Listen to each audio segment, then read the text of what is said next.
Hello everyone, I am doctor Alok Agrawal. और इस video में हम देखेंगे BT 203 basic mechanical engineering subject के यूनिट 3 फ्लूइड का एक और important topic that is Francis turbine. इसका कंस्ट्रक्शन देखेंगे और हम वर्किंग के बारे में समझेंगे। तो हम स्टार्ट करते हैं। फ्रांसिस टरबाइन क्या होता है? फ्रांसिस टरबाइन एक रेडियल फ्लो टरबाइन है। और अगर हम इम्पल्स और रिएक्शन में इसको कैटेगराइज करें तो ये रिएक्शन टरबाइन है। अब रेडियल फ्लो टरबाइन का मतलब क्या होता है कि जब पानी इसमें फ्लो कर रहा है तो जैसे जैसे वो फ्लो करेगा तो उसका रेडियल डायरेक्शन में भी flow, and that is why it is called radial flow turbine.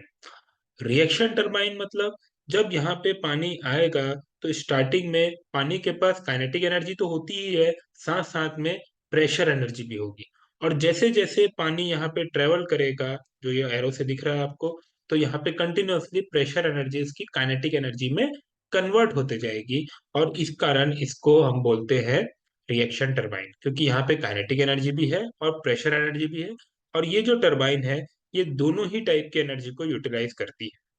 ठीक है, तो that's why it is called radial flow turbine.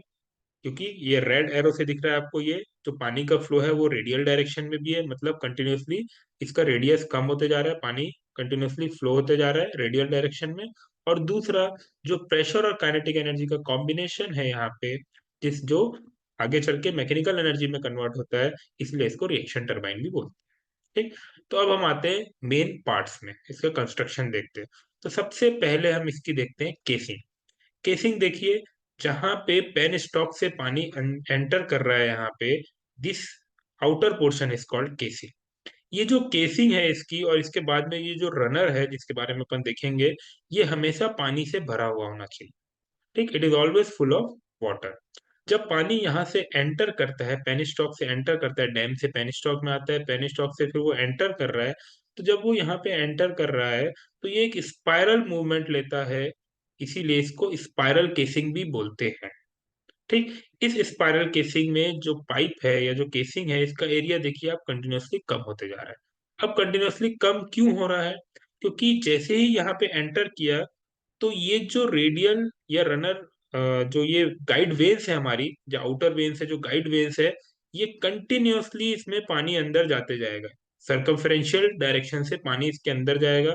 तो जब इनिशियली पानी आएगा तो कुछ पानी यहाँ पे अंदर चले जाएगा, तो यहाँ पे पानी की जो क्वांटिटी केसिंग में कम हो जाएगी। तो कहीं यहाँ पे पानी की क्वांटिटी कम होके एयर बबल्स ना फॉर्म हो जाए या पानी इतना कम ना हो जाए, इसलिए कंटिन्यूअसली एरिया को हम कम कर रहे हैं ताकि ये जो केसिंग है ये हमेशा फुल ऑफ वाटर रहे। साथ ही साथ एरिया कम हो रहा है तो कुछ काइनेटिक एनर्जी में भी इंप्रूवमेंट होगा बिकॉज ऑफ कंटिन्यूटी इक्वेशन। ठीक, तो ये केसिंग इस तरह से डिजाइन है कि कंटिन्यूअसली इसका एरिया कम होता जाएगा, पानी आगे की तरफ भी मूव करेगा, और गाइड वेज से रनर में रेडियल डायरेक्शन में भी वो अंदर की तरफ आएगा। तो दिस इज केसिंग, जिसको हम स्पाइरल केसिंग बोलते हैं in case of Francis turbine. Second हम देखते हैं गाइड मैकेनिज्म। गाइड मैकेनिज्म क्या होता है इसका? जब केसिंग से पानी सर्कुलर मोशन कर रहा है तो उसके बाद वो इस गाइड वेन से अंदर की तरफ जाता है, रेडियली डायरेक्शन में मूव करता है। तो ये जो वेन्स लगी है, जो यहाँ पे आपको इस फिगर में येलो कलर से दिख रही है, दिस इज गाइड वेन्स। ये गाइड वेन्स एडजस्टेबल भी होती है, कहीं पे स्टेशनरी होती है, कहीं पे एडजस्टेबल होती है। एडजस्टेबल मतलब ये अपनी ओपनिंग को कम या ज्यादा कर सकती है for regulating the flow of water. मतलब हमको कितना पानी यहाँ से एंटर कराना है, we can govern this with the help of this guide vanes. ये जो गाइड वेन्स है, इसकी ओपनिंग को कम या ज्यादा करके quantity of flow of water जो हम रनर ब्लेड्स में भेज रहे हैं, उसको हम वेरी कर सकते हैं।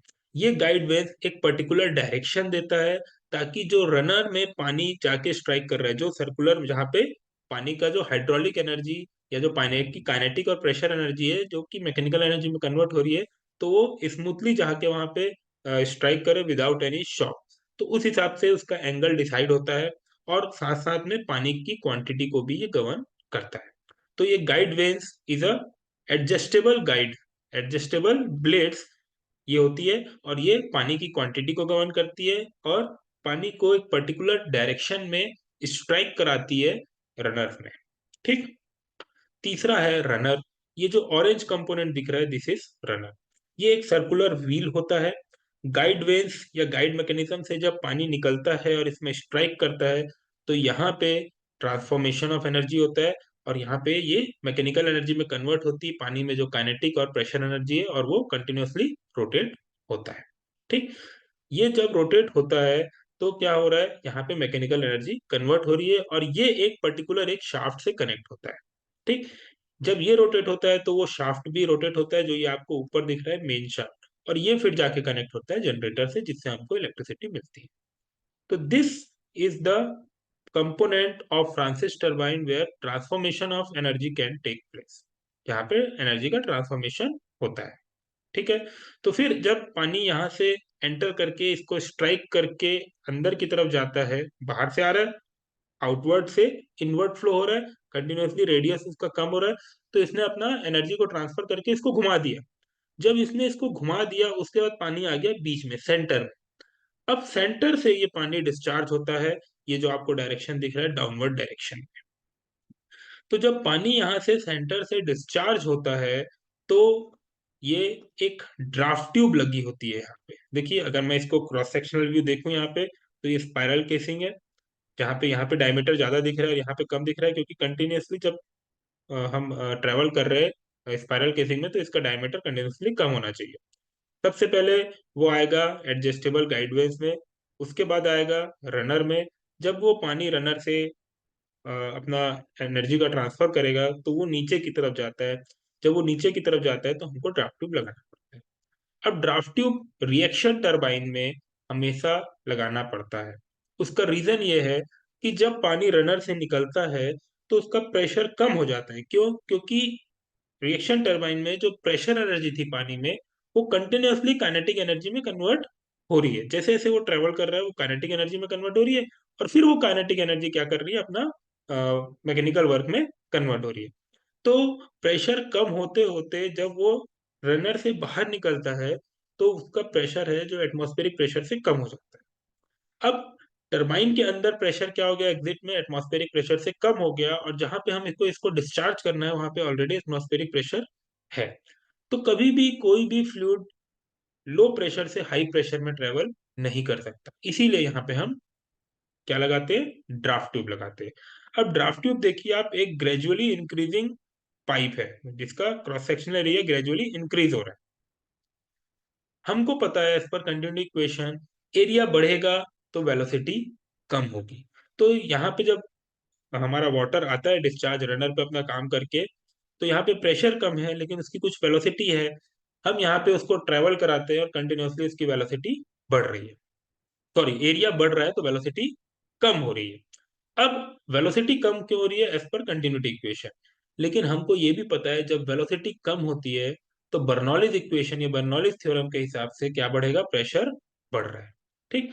तो जब प्रेशर बढ़ रहा है यहाँ पे, तो क्या होगा, इतना हाइट, इतनी ज्यादा इसकी लेंथ होती है कि धीरे धीरे प्रेशर बढ़ के मोर देन एटमॉस्फेरिक प्रेशर हो जाता है, ताकि ये आसानी से हम इसको डिस्चार्ज कर सके, टरबाइन के बाहर निकाल सके और टेल रेस में ले जाके डिस्चार्ज कर सके।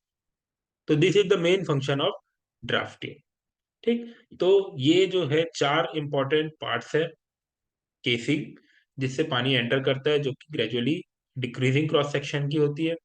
उसके बाद जाता है गाइड मैकेनिज्म में, जहाँ पे पानी को प्रॉपर रास्ता मिलता है, क्वांटिटी उसकी गवर्न होती है कि कितने क्वांटिटी में वाटर हमको फ्लो करना है, और फिर इस गाइड मैकेनिज्म से जाके वो रनर ब्लेड में स्ट्राइक करता है। स्ट्राइक करने के बाद अपनी काइनेटिक एनर्जी को मैकेनिकल एनर्जी में कन्वर्ट करता है, और फिर वो डिस्चार्ज होता है with the help of draft tube, which ultimately goes into the tail race. So these are the important components or important parts of Francis turbine. अब हम देखते हैं इसकी वर्किंग। वर्किंग में क्या हो रहा है, ये हमारा जहाँ पे स्टोरेज है वाटर का, डैम बोल सकते हैं। ये पेन स्टॉक है, यहाँ से पानी आ रहा है, जो आपको एरो से दिख रहा है, एरो में आया है। ये हमारी स्पाइरल केसिंग है, एक बड़ा ब्लू सर्कल और एक छोटा ब्लू सर्कल।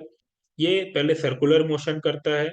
ठीक। सर्कुलर मोशन करते करते साथ साथ में ये फिक्स्ड या एडजस्टेबल गाइड वेन से अंदर की तरफ आता है, रेडियली मूव करता है। रेडियली मूव करने के बाद ये जो ग्रीन कलर का कंपोनेंट दिख रहा है आपको, इस ग्रीन कलर के कंपोनेंट में स्ट्राइक करता है, this is our runner blade.